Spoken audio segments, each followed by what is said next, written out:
Appreciate everybody being here, and looking forward to getting to work on Missouri today. I know our guys are excited to keep getting better, and that's really the message for this group is we got to continue to improve in a lot of areas.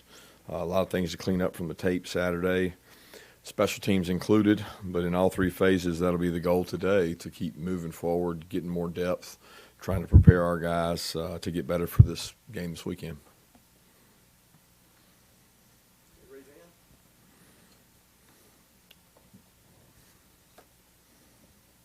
Yeah, Kirby, just, winning the East Saturday night, can you reflect, it's 4 East titles in 5 years now. Just, can you take a moment to, look at where this program is at this point? And I guess, obviously this program's in a good place before you got here. What has it taken to take this program from, I guess, good to great, or however you want to evaluate that? A lot of hard work, a lot of great support from our fan base and our administration, and a lot of recruiting. It's the expectation is to win the East, go play for an SEC championship. I think it's the greatest conference in the country in terms of competitive nature, and the recruiting battles are really tough, and really proud of our guys, the work they've done. But obviously that's not our goal, and it's not where we want to be. We're not where we need to be. So we're focused on getting better for Missouri, and how can we get better at these areas we need to improve in, because everybody knows that humility is a week away. And they got a good program. I think Eli's doing a good job. And the biggest thing is how we get better. But I'm certainly proud of what we've been able to do and accomplish. Coach, I saw some pretty impressive analytics on Darion Kendrick. I can't validate what they are, but just quantifying how well it looks like he's playing. Can you comment on him specifically, what he's done for the defense this year? And do you think at some point we'll get a chance to visit with young Mr. Kendrick? I'm not sure about that, but I don't know what analytics should be going by, because what I found is I don't know, are you referencing PFF or what are you referencing? Well, I'm not sure what the source. Yeah, the ultimate source of it. Is but what? It was like several people used, no touchdowns, percentage of completion. I think those things are a joke, really, personally, because when we go talk to NFL scouts, they laugh at PFF or whatever the source may be to get it. What they do is they use them to pull up to evaluate guys.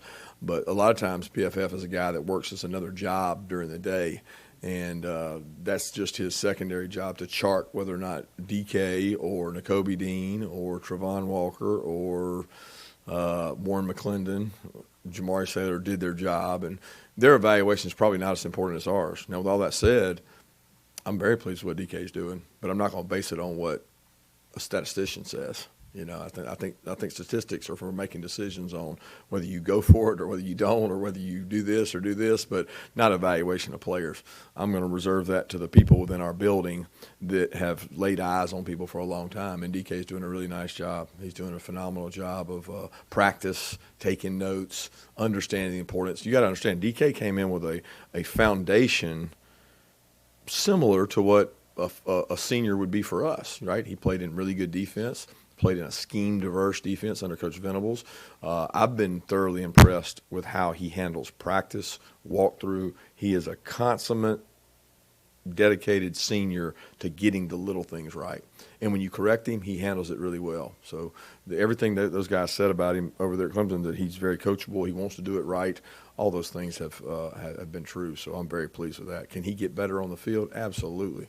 And he's been protected by a really good rush as well. And he's had some chances to make plays, and he's made some, and then some other ones he wishes he'd have back. But he gets to go against really good wideouts every day in practice. So I'm pleased with what he's doing, but not by way of anything out there that's evaluating people outside of our coaches. Yes, sir. Hey, Kirby, is Stetson Bennett's running ability kind of a separator when you guys have decisions to make about which quarterback to use when JT's healthy enough to play?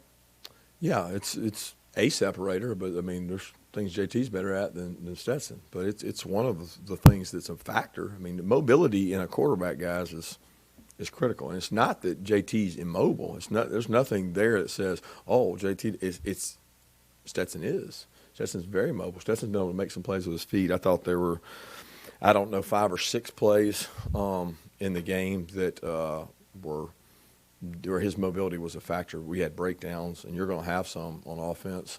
And when you have those, you got to have somebody that can, I guess, get you out of a bad play. And I don't mean by way of check. I mean during the play. And he does a good job doing that. Kirby, how do you feel about explosive plays for the offense? And it seems like gradually, year by year, they are getting better, and even week by week this year, they're getting better. And why is that important? Well, explosive plays is the number one trait to scoring points, in my opinion. I mean, it's probably the number one characteristic of teams that win games is how explosive you are, especially in today's day and age. So being able to be explosive is really important. We work really hard on it. Haven't probably been as explosive as we want to be in the run game, but the run game we have had has set up the play action, and a lot of those explosive plays have come off play action. So very pleased with where that is. And, it's not necessarily fair all the time, too, to our offense, because there's a lot of games we're not trying to score. We got other guys in.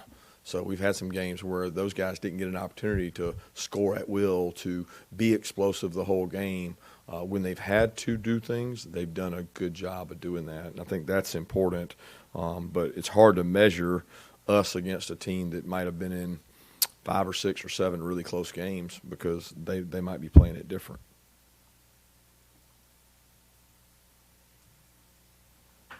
Coach, after the game the other day, we were talking to Nolan Smith on the Zoom and kind of had an impromptu, came in with a little defensive Stetson. I mean, some of the criticism I guess he feels he's taking. Is that the way he feels? Is that kind of an indicative, I guess, of the way that I guess his teammates feel about Stet, and just kind of what does that speak to as far as what they think about him as a young man and everything? I think that's just Nolan's personality. Nolan is a very prideful. His personality is a very strong personality. He's very talkative at practice and in flex and in leadership mode. And I love it. I love his energy. He comes every day to practice, and he conveys the message that you want driven home, whether it's physical toughness, effort. He's trying to make sure that everybody's pulling in that same direction. So I think, I don't know exactly what he said, but I'm sure for him it's in defense of his teammate. But I don't know that it's just because it's Stetson. He would feel that way whoever was out there. He believes in whoever's out there just like the rest of the team does.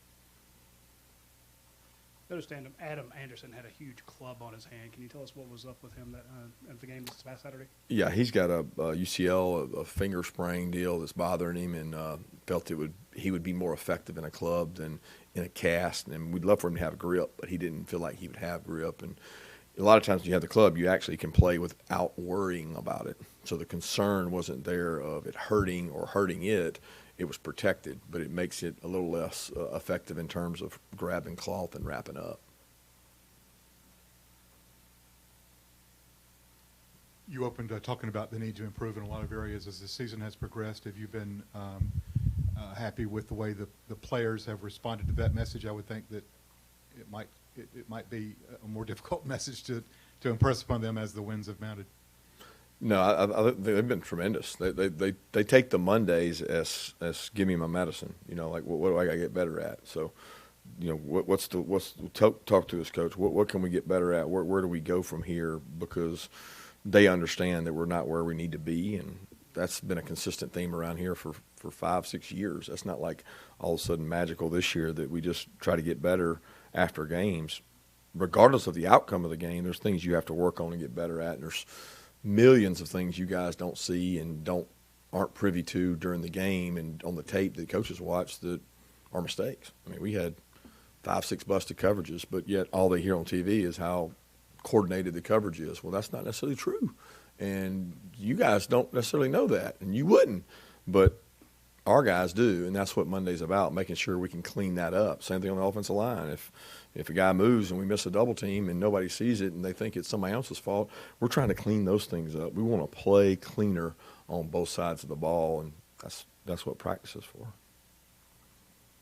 Coach, Florida ran a couple trick plays, the halfback pass and the double pass, and you guys were able to stop them. Do you do anything in particular to make sure you're ready for those and you can stay disciplined on those plays? You're just that disciplined. I mean, you can't predict trick plays.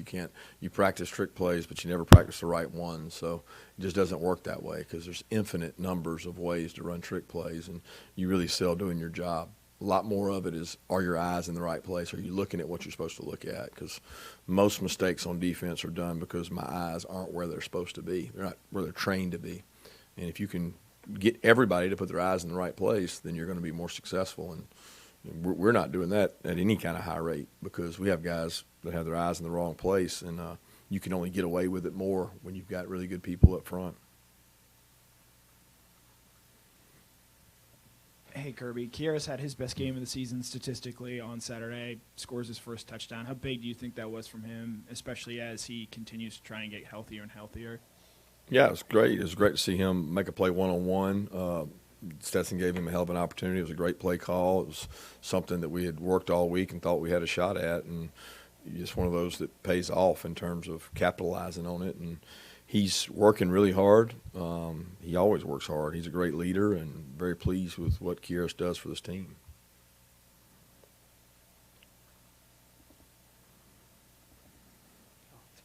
Let's see.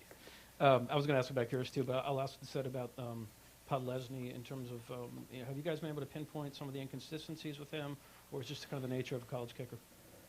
Oh, I think he's been fairly consistent in terms of what he's done in practice, and that volume of work to me is much greater than the 15 or 16 kicks you get to see out there. He just hasn't been as effective when we've needed him the most. He's also been in some tough situations, different atmosphere in terms of what we're playing in front of. Can't let that affect you. The other day was tough. I mean, that wind was violent. It was affecting both teams. Probably more on me for putting him out there in that situation. But trust him, and think he's a really good kicker and not concerned. Hey, Kirby, you guys have had a lot of linebackers that are doing really well in college and now tearing it up in the NFL. What do you think Dan and Glenn specifically do to help develop the linebacker group to have so much success in the NFL that we're seeing? You referencing the outside backers or inside backers or both? Both. Yeah, I think, number one, that credit goes to Dan and Coach Schumann. They both do a tremendous job. One has the outside and one has the inside, but Dan does a good job calling the defenses. Glenn has done a tremendous job developing young linebackers, growing those guys so they can go on to be NFL players. And I think when guys make decisions on where they want to go to school, they want to see what you've done in terms of teaching, developing, growing players. And we've been really fortunate, outside backer and inside backer, to put a lot of guys at the next level. And that's because the defense we play is very similar to what they do in the NFL, and because we have good players. I mean, you want big size speed guys, and we've been able to recruit to a certain size speed criteria, and in the NFL they're constantly looking for backers that can play all three downs, can run, and there's a limited number of those guys, and we've been able to get some and develop some, and I'm really pleased with those guys. Now we've taken on some injuries at that position that have made it really tough between Tresman and Ryan Davis, so our depth is limited there. Kirby, after the game, you were talking about, you had a discussion with Keely Ringo about, he was getting on another guy for the busted coverage there at the end. How do you balance, one, wanting player-driven leadership and guys holding each other accountable, but two, I guess, having them know that it's ultimately on the coaches to get guys in the right place? Oh, there's no discrepancy there. I mean, it's composure that I'm looking for, composure and discipline. We got players all the time that get on other players, and they do it the right way, but there's a right way to do that, and there's a time to do that. It's not in the middle of the game or the play. So it's a learning experience, and he's very bright, very intelligent, and learns quickly. Kirby, in terms of Tyler Beatty, what have you seen from him? He's top 5 in the country. What is it that he does so well, and what do you think the key to stopping him this week is going to be? He's got great vision, ultimate toughness. I feel like he's been there forever. He's a really good receiver out of the backfield, but his ability to run the outside zone play is as good as I've ever seen. They are really good at running that play, and he finds holes that sometimes you think aren't even there. You're like, how did he get through there? And he runs with extreme toughness. You see him break tackles and second-level safety tackles. He's got a great stiff arm, and he runs bigger than he is, and he runs in a really good scheme in terms of outside zone.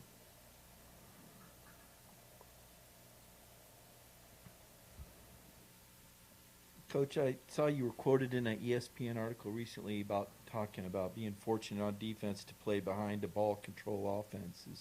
Is that part of the game planning to play more ball control? Is it possible to be too explosive and get your defense back on the field too soon? No, I would never. I mean, to me, we're trying to score points. We're trying to score points every possession. When you talk about ball control offense to me is being able to be explosive. Because in today's day and age, there is no such thing as 3 yards in a cloud of dust unless you're playing at one of the service academies, because you're trying to score. You're trying to score. You're trying to be explosive.